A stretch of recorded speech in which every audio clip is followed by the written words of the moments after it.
This is Talking My Walking. I am Rodrigo Ribeiro, and today I'm going to talk about psychological, behavioral, and cultural conditioning.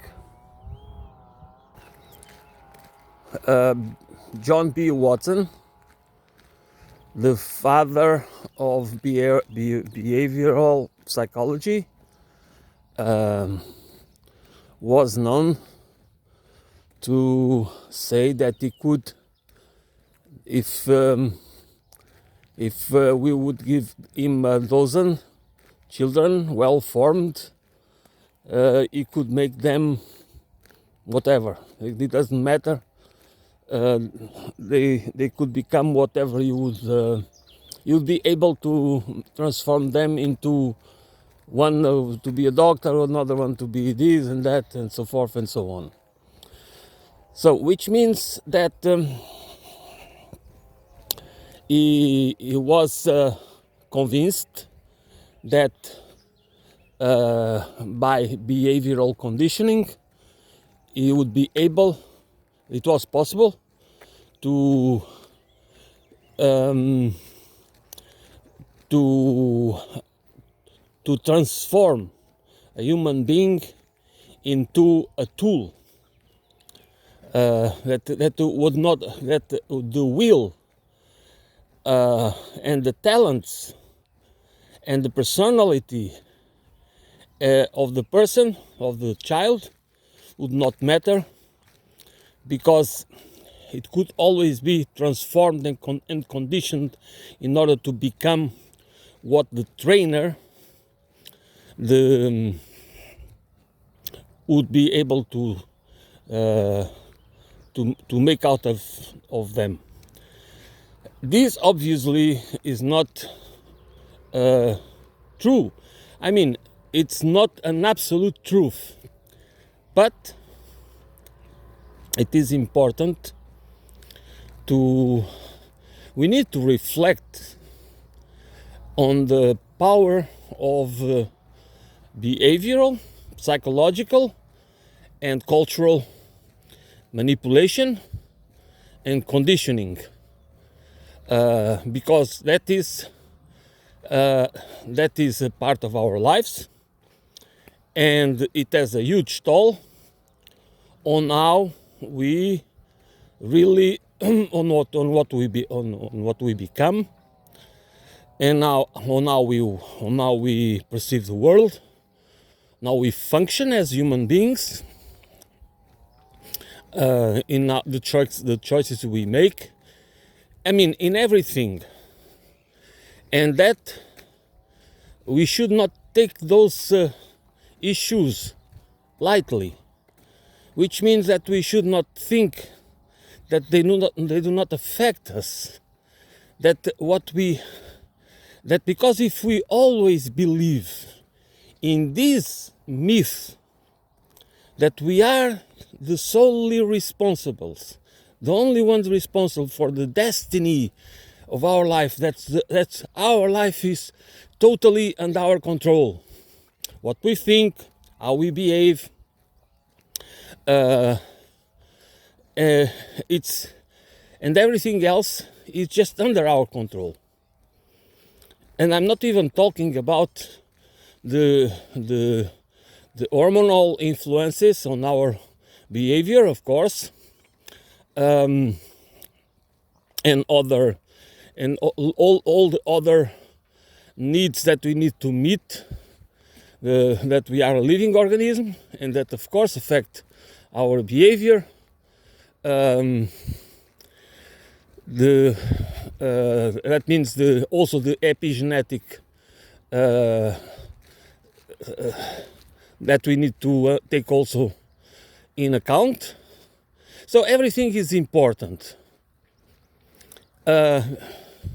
because that in spite of us being conscious beings, that I know that I'm here, it's me walking, it's me that is thinking, I can choose the words, I can craft the phrases, but nevertheless it is important to know that whatever is that conscious part of me that has a lot of influence that's not mine, that doesn't belong to me. It's just part of me.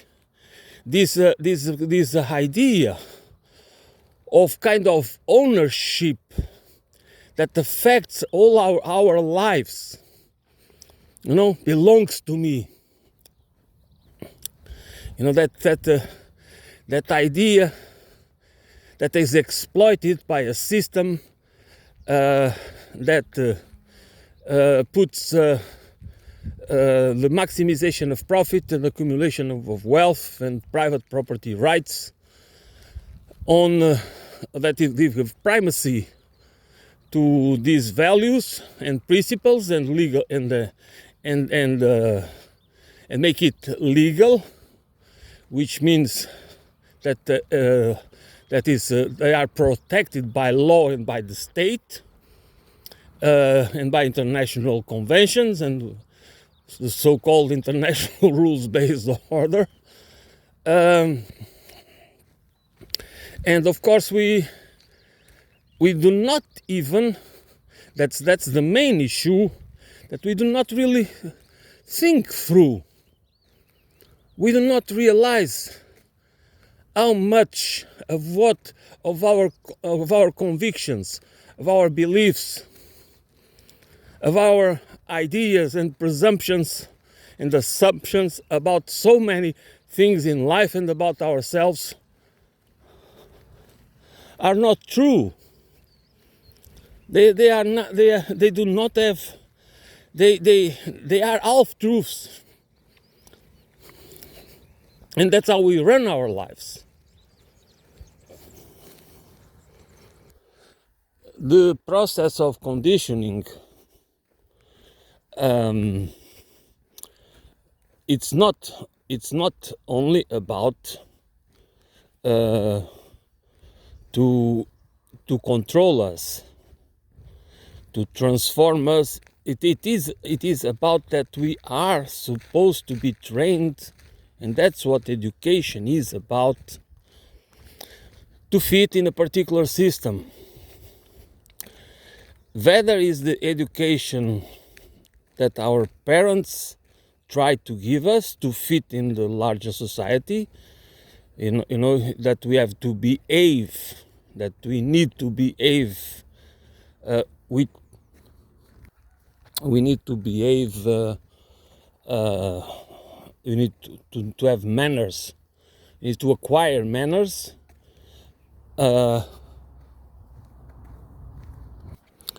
because we live in a society and we need to behave. But the training we receive as other purposes, and the other purposes is to train us to fit, to have to be part of a society that is organized in a certain certain way, in a hierarchy, and we need to be trained in order for the future, that we can have a place or a role or a function, perform a task in that society, because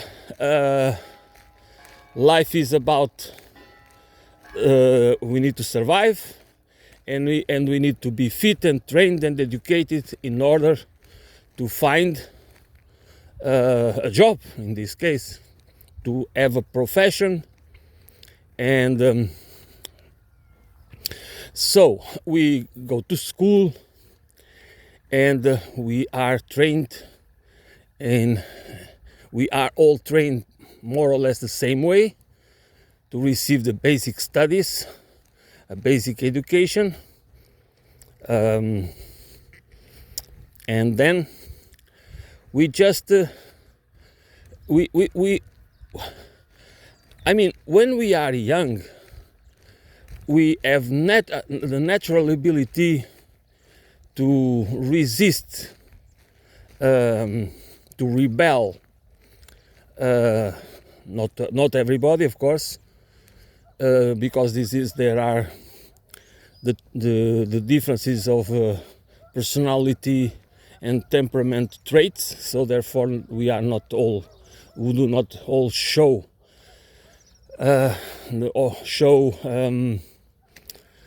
resistance in the same way, but nevertheless, we tend to be more we are more introverts or extroverts, so we do not show our feelings the same way. But the point of all of this is that we are trained through persuasion and coercion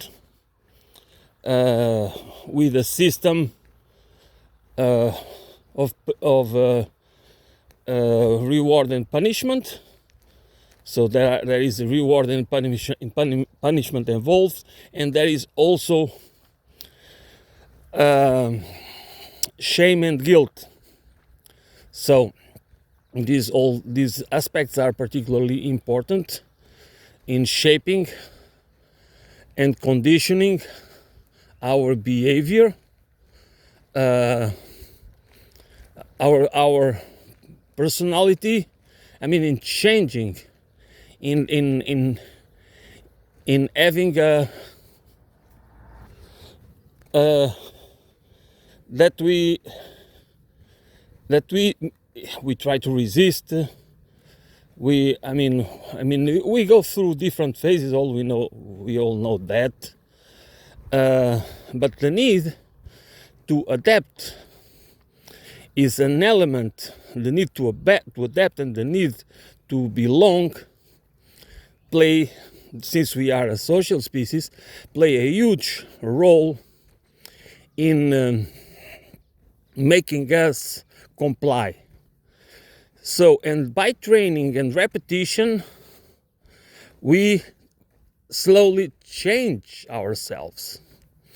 That's why we can sometimes we say that the adults are just anymore able to do anything because they are already, first because they have responsibilities, of course, but because they have already been beaten into obedience.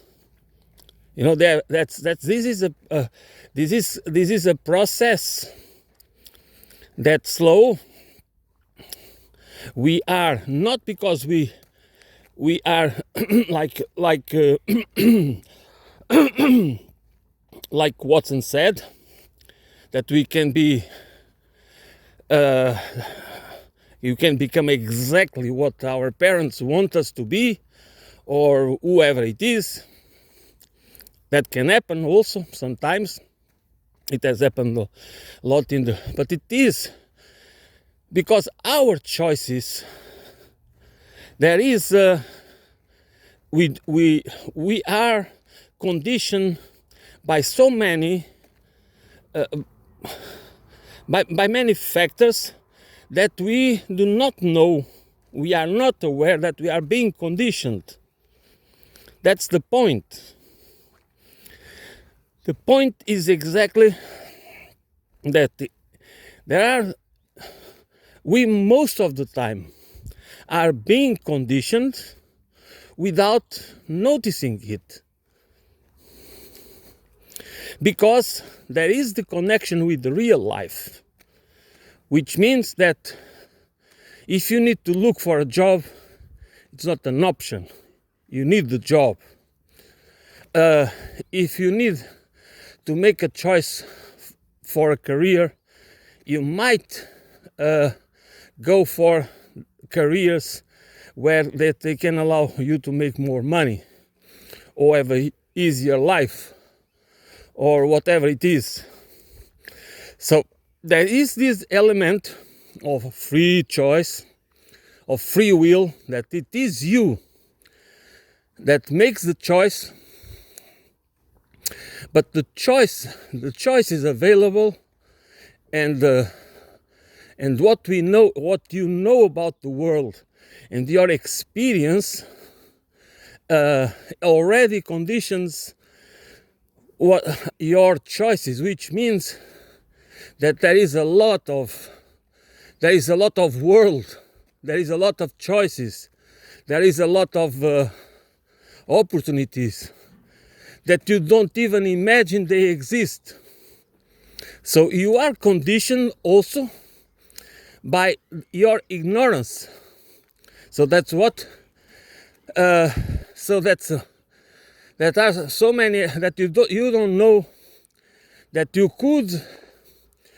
There are limits, but there are limits that have been imposed, are imposed on us, not exactly by us, but because of the environment where we live, the socio-cultural environment of our families, of our community, of our country, where always the political and the economic aspects are very important also. It's not only, that's why it's not only cultural and psychological conditioning. Our behavior and who we are, or the perception we have about ourselves and the knowledge we have about the world, is rooted in many. That has nothing to do, or has very little to do, with our choices, besides the normal, the ones that have to do with our personality traits and temperament, that make us more curious, intellectually, or all that intelligence, our type of intelligence, or what makes us feel, what can make us feel more interested, naturally, kind of. That also plays a role, but most of the time we know very little. There are many things that we only learn later in life, due to the experience, not because we might become more. That we always learn. We are always learning, but it doesn't mean that we are becoming wiser. Okay, it just means that the experience in life gives more perspective. That's what it gives. It doesn't mean that we are getting wiser. But especially for those of us that are natural learners, let's put it this way, are kind of interested in learning, kind of self-taught people that do not need teachers to feel the need to learn, that we always try to understand, to have a better understanding, a more holistic understanding, more comprehensive understanding, and that we also are always ready to drop what we think it was inaccurate or wrong assessments, and assumptions and convictions.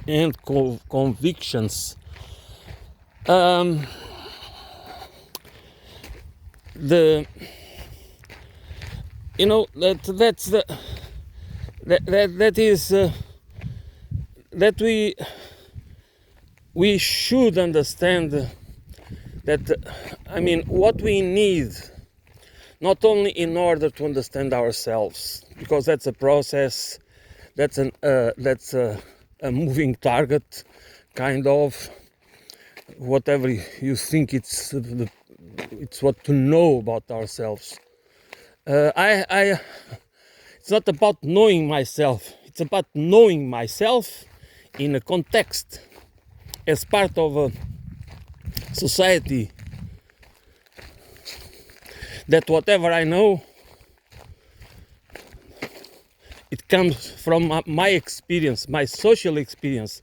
Because many people do not understand, they seem to have the perception as if their experience happens in a void. Okay? We all know that we interact with other people, directly or indirectly. We interact also through books, through the internet, through so many ways. Just because we live in spaces that are created, that are manufactured by mankind or humankind, we are already influenced by many things that we don't even think about that. So there is no, we cannot understand. My point is, we cannot understand ourselves without trying to understand the context, and the context is political, is economic, is cultural, is ideological, is all the panoply of layers of reality or elements of the reality that compose that reality, which is an artificial reality, a reality that is created by us, and that's the reality where we nourish ourselves, where we nourish the understanding, from where we get the nourishment to understand ourselves. It doesn't come. It's a stupid idea that we believe we just get our knowledge from some sort of inspiration that is outside of us. I mean, when I say outside of me, I'm saying that is somewhere in the heater, okay? It's not. I'm not talking about that. I know it's outside of us, but what I was trying to say, it's outside of us, but in the sense that comes from divine inspiration or some sort of communication with a alter ego. I mean, something that is not material. It doesn't belong to our experience as living organisms.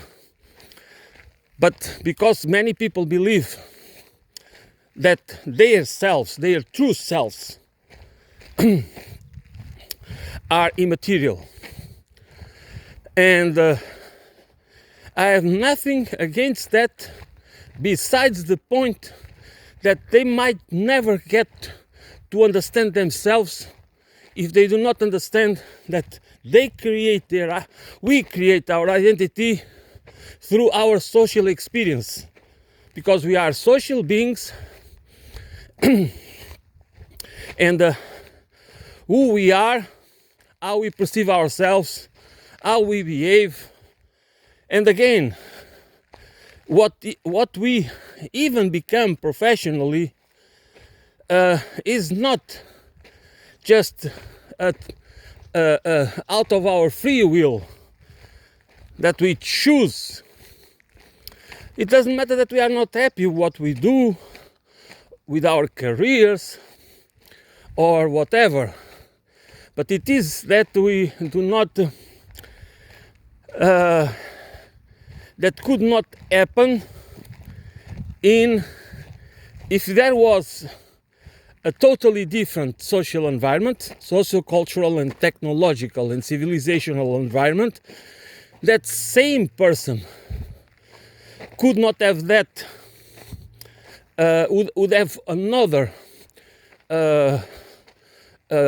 life experience, not a stable career, or or being a lawyer, or being a part of the professional managerial class, for example. Also, what I want to say is there are many choices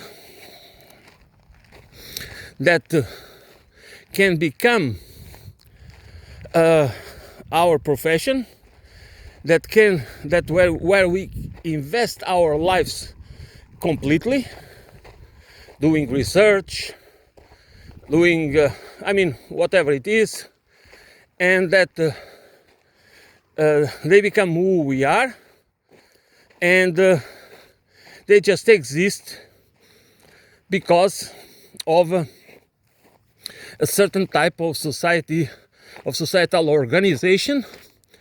So they are not natural. They have nothing to do with natural choices. They are just adaptations that we adapt to perform those tasks, because it's like the same of writing. Writing is not natural. Playing music, singing, and making tools and drawing or painting, it's part of our natural instincts, or part of our innate traits of our creative imagination. But for example, writing, no. Writing was born out of the experience to use signs, which is draws. It's pictures is just signs that we can interpret, and then we just put it together and create a system, a language system, a symbolic language system.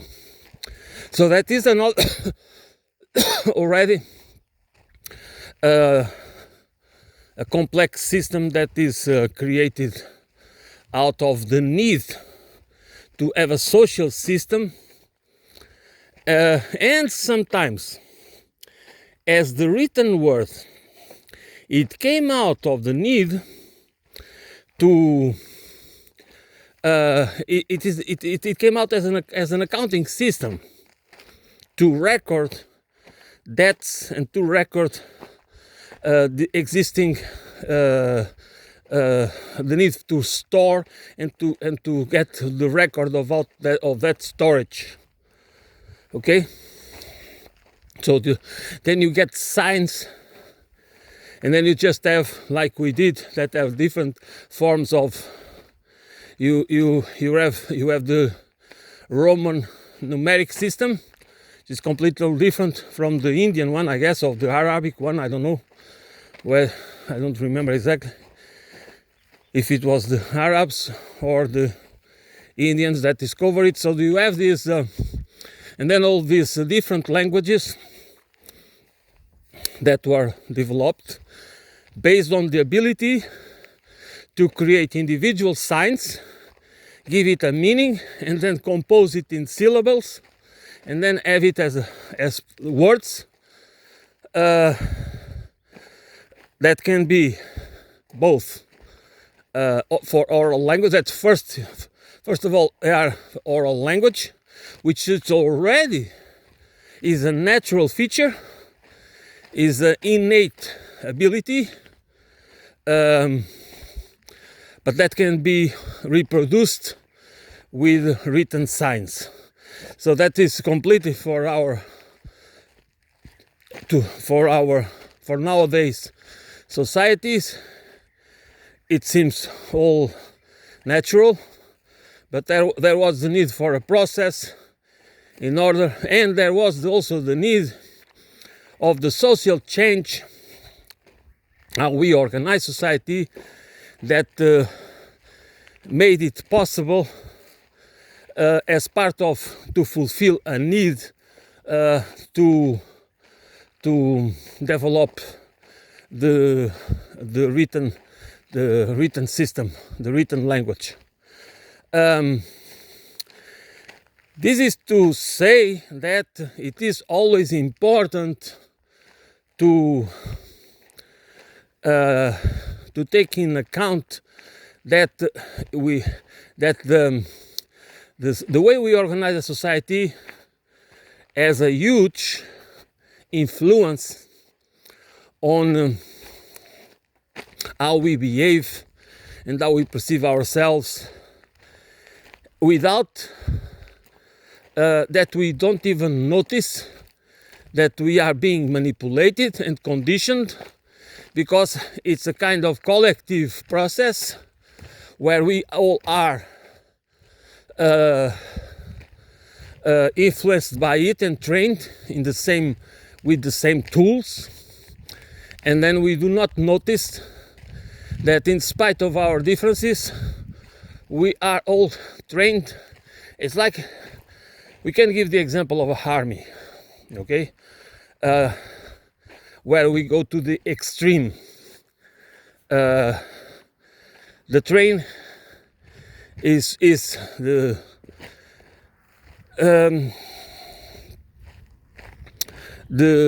military training is to transform human beings into tools or weapons that just has to receive a command, cannot even think about question the command. It's about the power of hierarchy to the extreme. But it's not in the military, because it is about being functional, which is, we have to understand that military is a profession that to transform normal human beings into killers, into assassins, legal, and then that to transform them into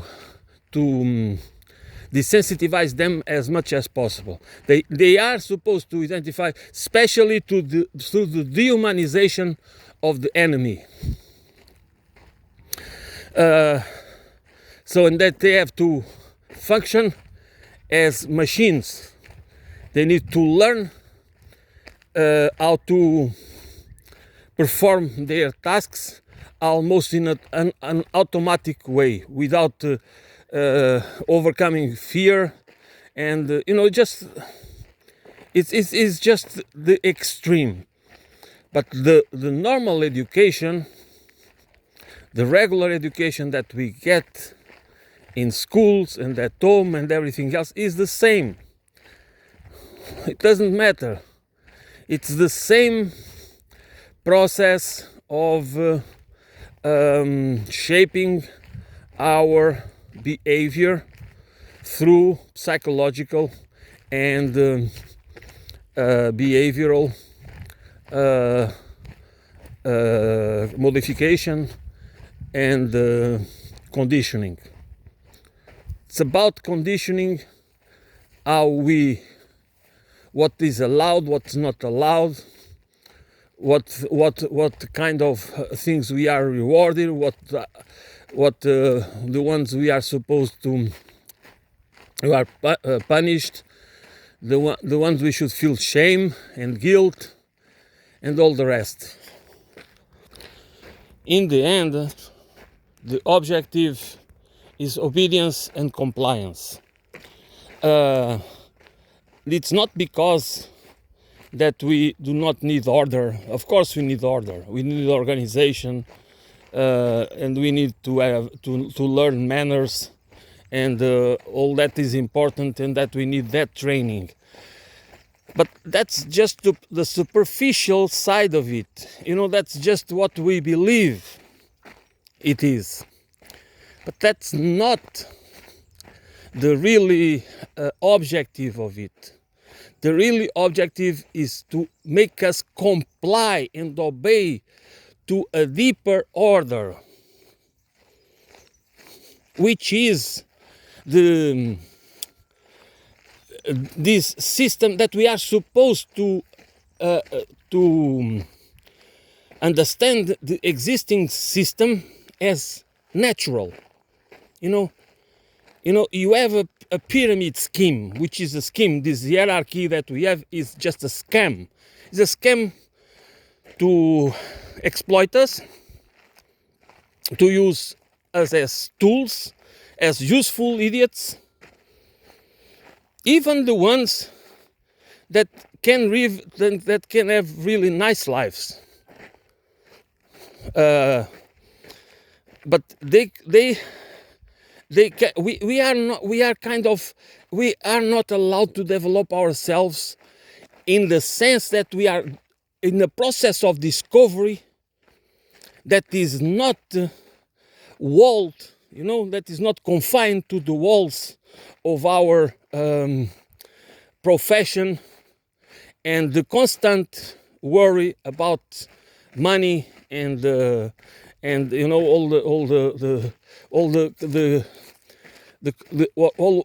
the worries that a commodified society puts on people.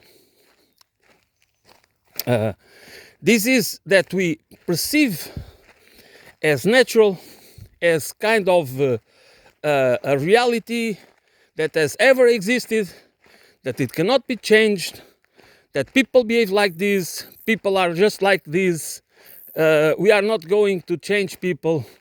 No, we are already changed. We are always changed. This is not the original who we are within a context of a society and a civilization. It's not an original human being.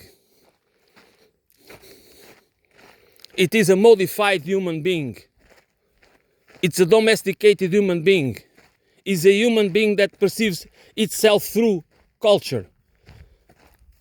It is a constructed perception. It's not a natural perception. We do not have a natural perception of ourselves. We perceive ourselves according to the knowledge that is available for us. We can perceive as ourselves as creatures has been created by God or by evolution. We can perceive ourselves as according to our nationality, but sometimes we don't even really understand what it means. It just means that you want to be that.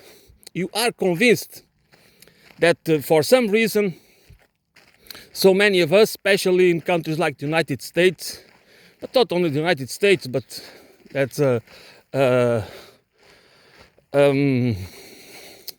they call it, a basket case. That we can think we are better than other ones, which is there is no evidence for that. That has happened in the past to justify all types of crimes. The so-called white supremacy, that has justified many genocide but also ecocide. You can always. That's another problem. It's always possible to justify everything, because we can build the narratives and we can codify the laws in order to make it sound that is even moral, okay, to do it, because somehow we are making our societies or the planet Earth a better place. And there will be always people that will fall into it because they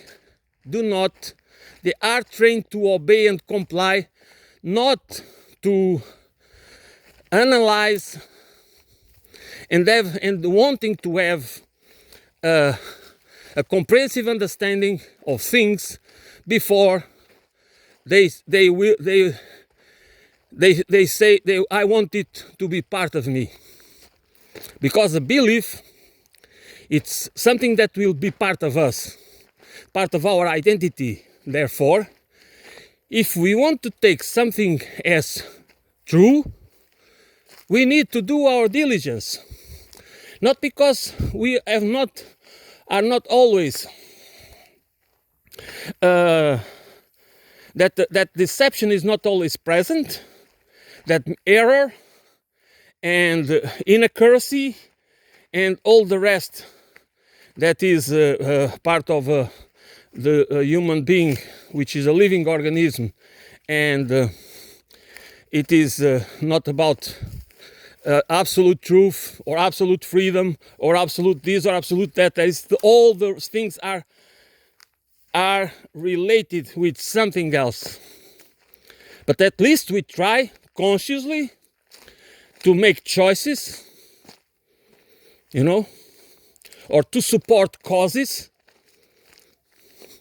or people or organizations based on facts or science. I mean, by science, I mean sound knowledge. I'm not talking about just supposedly scientific knowledge. I'm talking about as sound as possible knowledge. And, nevertheless, it's always open to discussion. That should be always open. That's what people should do if you want to be. If justice and truth matters for you, you should never think about take truth as an absolute, but always an absolute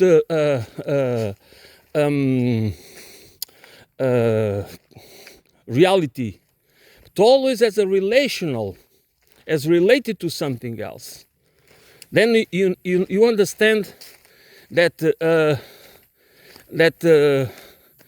if you are wrong, you have no problem, because we are a work in progress. Therefore, we always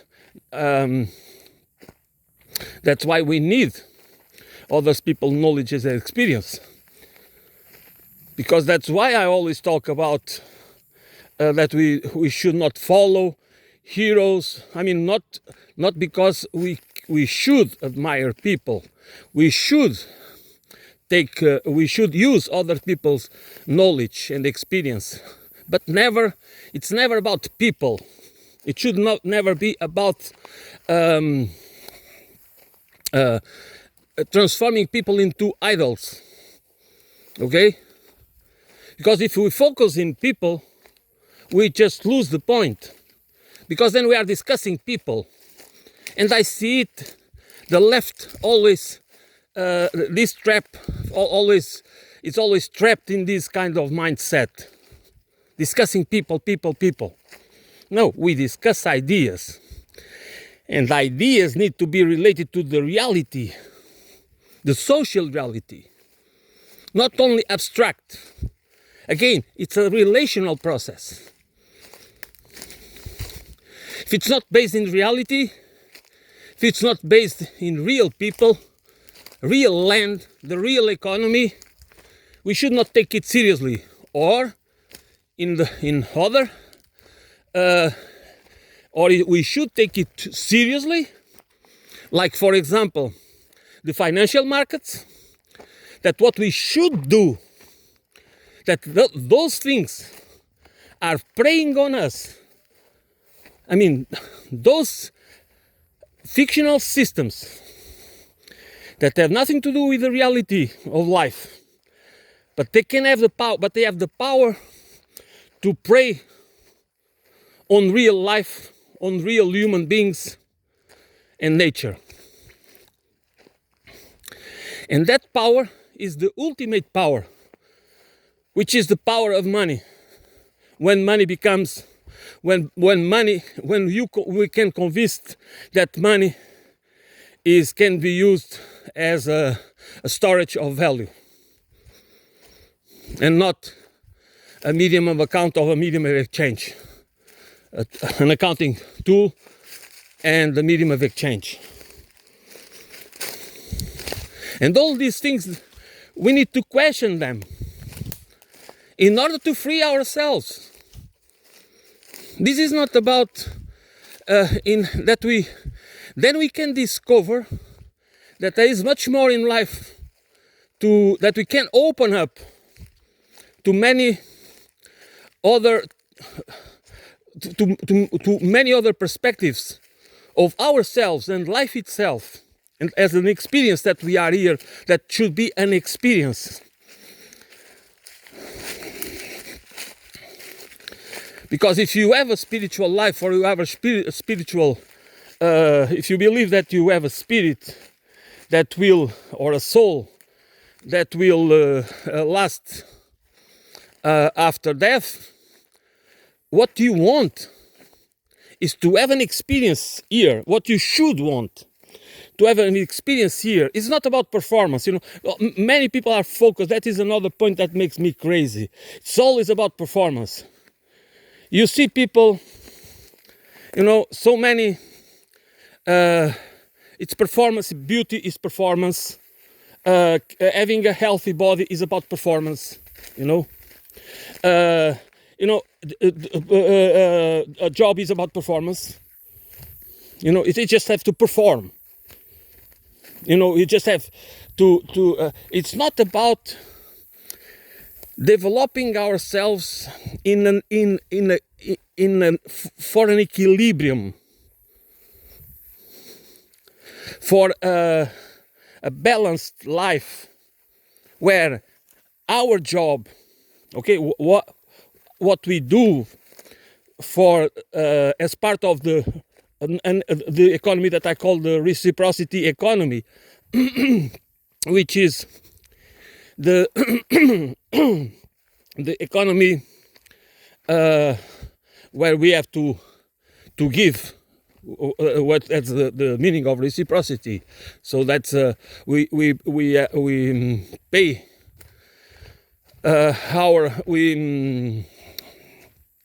we participate with our share for the well-being of the community, for the well-being of society. So that we can develop ourselves with much more open minds, because we have a vision, a tunnel vision of everything.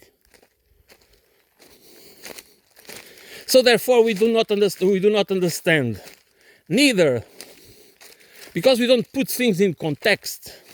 We don't understand them in an holistic way, so we lose touch with reality. We do not understand what being ourselves is. Because this is not an abstract experience, it's an experience, a living experience. Okay? The spiritual experience of living is living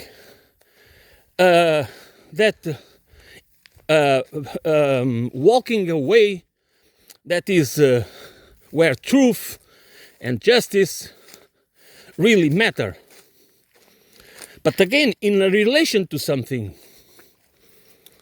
it has to be part of our behavior.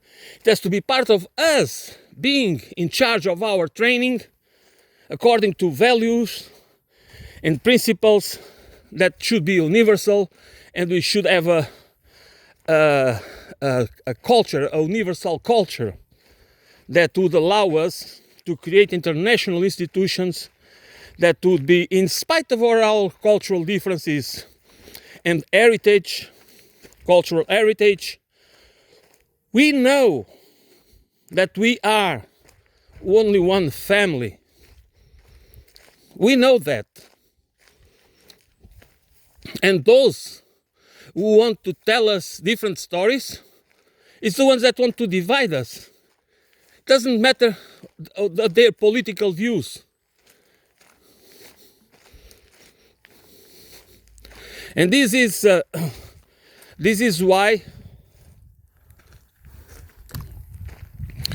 we cannot either buy into the idea, into the John B. Watson idea that it is possible to manipulate us in kind of absolute ways,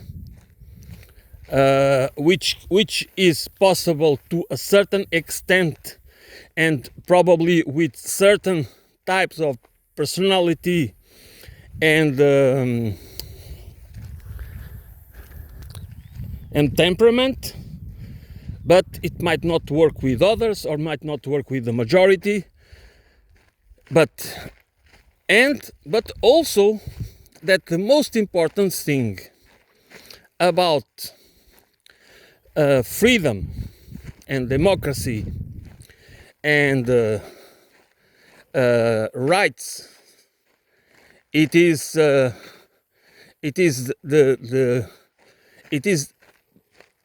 through a conscious process that we live analyzed lives.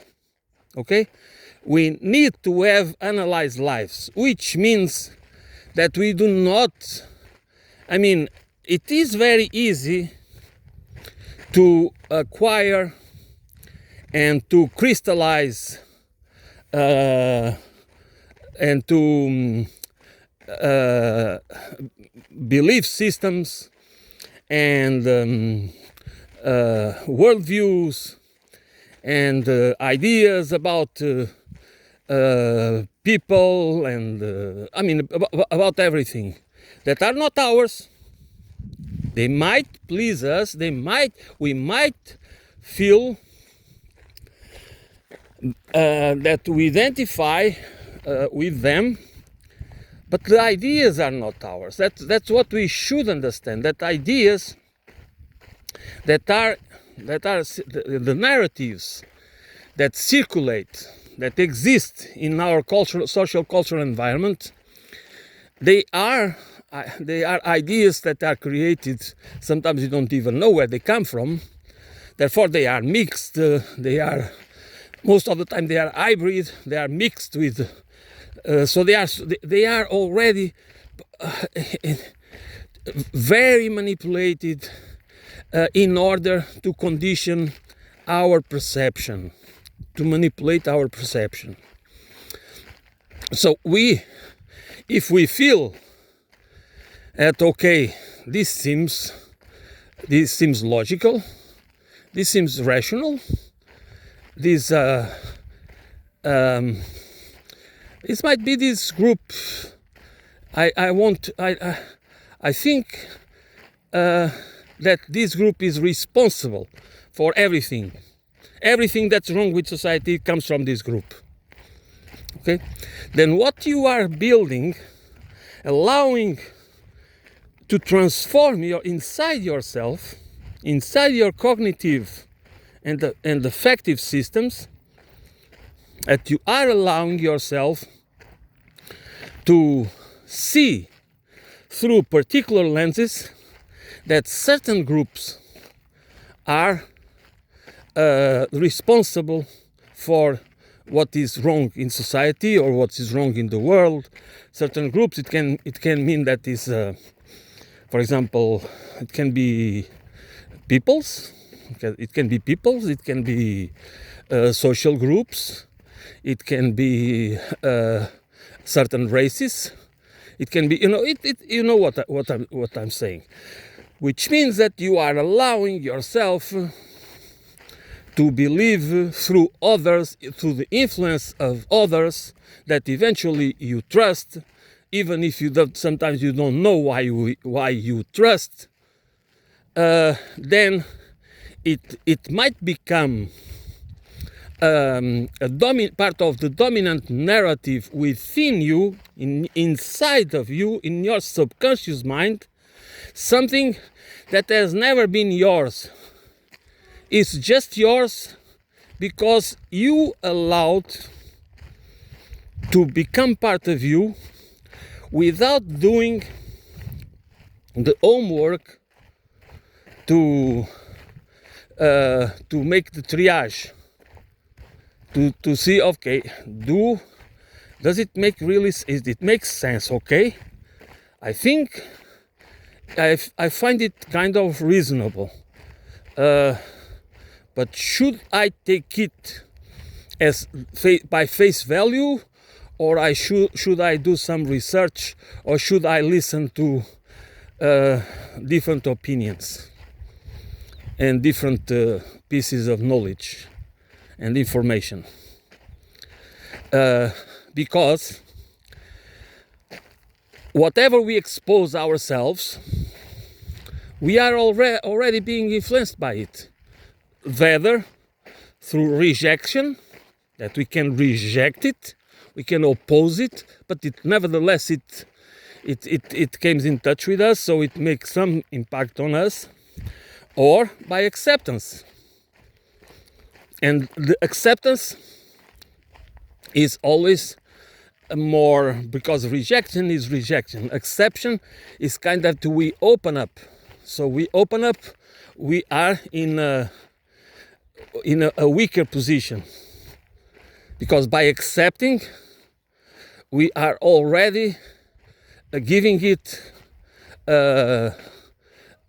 importance that it might deserve, or we find it we find it enough important, and we are going to be influenced by it, and we do not even know if it's really true or not. And again, most lies work because they are half lies, because they have elements that are true or factual.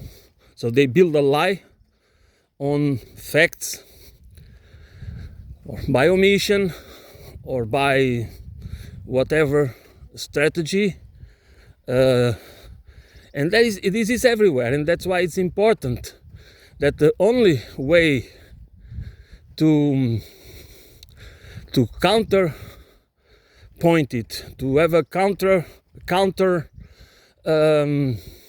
is through critical analysis. That's what we need to train ourselves.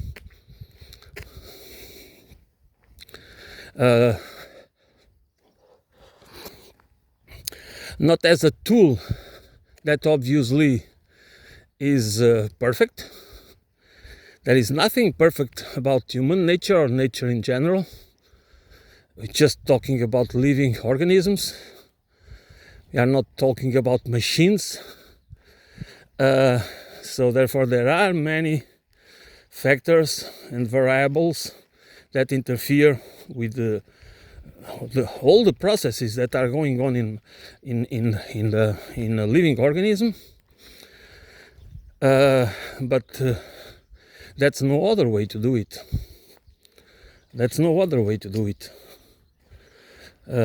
So this is enough for today. Thank you for listening. And as I say always, this is not supposed to be the truth.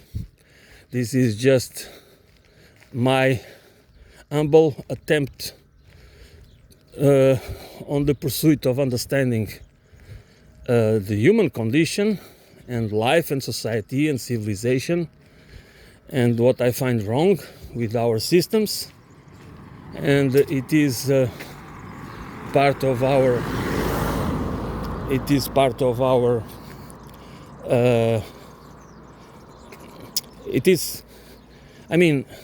this is a conversation.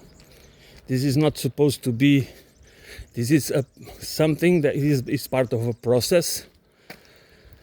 And if it inspires someone else, I would be happy with it. But not because I want to be an influencer, or because I know better than others, or because of it or of that. Because as I say and repeat it again and again, what I am is bits and pieces of other people's knowledge and experience. I am a social being. My identity has been built upon that, and sometimes against, probably not against, but through the process of trying to come up with the questions to to it's always a process of that we need constantly to re-evaluate, to analyze. This is not something that we can just accept things as, there is only that the dignity of life, in my opinion, is an absolute value, okay? So that's not something that I want to discuss. That if your life is more, my life is, that is the dignity of life, and that's it. That's not up to discussion. Because if there are certain values that we should not discuss. There are very few, but we cannot put them to discussion, because immediately what we do is